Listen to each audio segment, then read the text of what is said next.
movie begins with a prologue where the protagonist of this film, William Tell, an ex-crossbow hunter and a former crusader, aims his crossbow at a young man tied to a stake with an apple on his head while other people watch in despair. This film depicts events in the year 1307, when Switzerland is a province under the rule of the Austrian royal house of Habsburg. The Swiss people are resentful to this foreign occupation, and rebellion is brewing, especially since the Habsburg soldiers brutalize the population at their whim. In the next scene, here comes Wolfshot, a tax collector working under Gessler, visiting a farming community in Unterwalden. Drunk with the power and control he derives from the Habsburgs, Wolfshot rapes and murders the wife of a local farmer, Baumgarten, and in retaliation, the farmer viciously murders him to exact his bloody vengeance. Baumgarten flees for his dear life and comes across William Tell, who agrees to help him in his escape, at the risk of drawing the ire of Gessler's army, who have already started pillaging villages in their effort to hunt down the fugitive. The news of Baumgarten's action reaches King Albert, who becomes concerned with the incident, acting as a spark to ignite a possible Swiss rebellion against their dynasty. The story of a farmer's courage against tyrannical governance was already spreading fast across the valleys of the Swiss cantons, and taking on a full-scale uprising in rough Swiss terrain was never a feasible option for the rulers. Albert sends Gessler to address the situation before things get out of hand. William takes Baumgarten to Schwyz, at the home of his trusted associate, Werner Staffaker, and his wife, Gertrude. He is told to lay low for a while. Following Baumgarten's trail, Gessler arrives there as well, and even though the viceroy fails to identify his target, he keeps a close eye on William as a possible suspect who's colluding with Baumgarten. Some Swiss nobles, like Rudens of Attinghausen and Werner Staffaker, try to remain in good standing with the Habsburgs, either out of self-interest, fear of retribution, or, in Rudens' case, his love for Bertha, Albert's niece, who resents her uncle's tyranny over Switzerland. Some Gessler's army who are in pursuit of Baumgarten are slaughtered by Tell and Staffaker. This incident infuriates Gessler, who finds William's arrow from his soldier body, and he instructs his ally, Stussy, to bring William to book. Gertrude and Staffaker want William to lead a rebellion against the Habsburgs, but having experienced the horror of war, William is aware of the futility of it, how it always results in the bloodshed of innocents. During the crusade, a young William had tried to save lives and protected Suna, a woman who belonged to the faith his comrades fought against. William took up arms against his own comrades to protect Suna. In guilt, he left his past life behind to settle for a quiet life by marrying Suna and raising their son, Walter. Despite being aware of the miserable plight of the Swiss people, still, he takes Staffaker and Baumgarten to the Austrian-occupied Ohrdorf to seek assistance from Priest Fast, who is already using his order to incite people against the Habsburgs in secrecy. William's family, his wife and son, arrives at Ottendorf, and Gessler decides to play a cruel game to deliver a crushing blow to the growing insurgent forces. Gessler arranges a post to be latched with Habsburg helm in the middle of the town square, where citizens need to pay respect by bending the knee. As William refuses to bow down and take part in this mockery,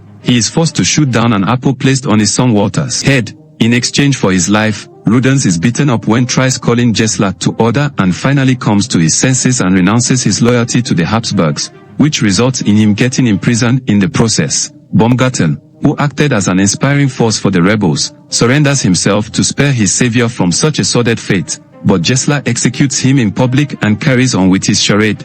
This incident at once strengthens William's resolve, and he prepares to do whatever is necessary to rise up against the Habsburg tyranny. William successfully shoots the apple with unreal precision and confesses to planning to kill Gessler had things gone otherwise, which provides the viceroy with an excuse to imprison him. However, William knows he has already done what he needed to. As the townsfolk begin raging against the Habsburg forces, it should be mentioned, Bertha and Rudens witness Gessler's dastardly actions. However, Rudens manages to escape and returns to Baron Attinghausen to apologize for his actions, only to realize that it is too late. As his uncle draws his last breath, Rudens unites his people to take on the invaders. On the other hand, Bertha gets imprisoned after rejecting Gessler's advances. Captive duo William and Bertha are sent to Austria through the waterways, but both of them manage to escape after freeing themselves as the ship capsizes under tumultuous weather. As William prepares to take down Gessler after learning his possible location, Bertha advises him not to act out of personal vendetta and instead to look for a way to unify the people to fight for their freedom.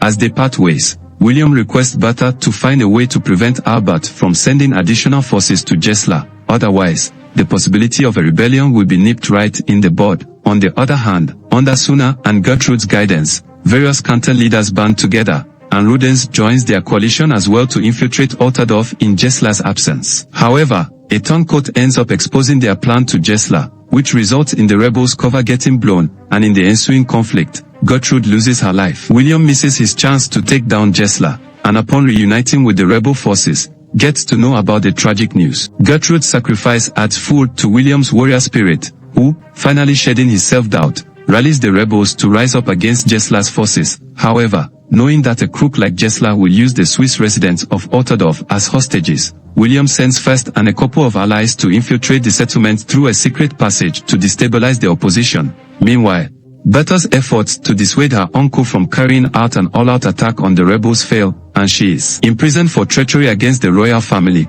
Bertha manages to escape captivity with the help of one of her cousins and assassinates King Albert. As the war between Gesla's forces and the rebels begins in Altadorf, Rudens and Staffaker meet their end at Gesla's hands. Once again, Gesla tries to secure his position by holding the women of the town and Walter as his hostages, and it seems luck is favoring him as well as Albert's troops gather around the town. However, thanks to Bertha's actions, the troops decide to fall back after the news of the king's death reaches them, and seeing the additional forces retreat, Gesla's army abandons him at once. William, finally having the tyrant at his mercy, decides to execute him in public as an act of retribution, but Walter stops his father in his tracks. During the initial phase of the movie, William had taught his son the difference between a hunter and a savage during a hunting lesson, and the same advice is now reiterated by Walter as he requests his father not to go down that path. Days later, as William mourns the death of his fallen comrades, Bertha approaches him, sharing the news that following Albert's death,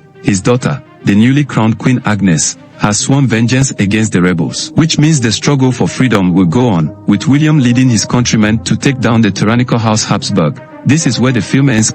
Kindly subscribe to this channel, click the like and share buttons and smash the notification bell to support his channel. Thanks for watching.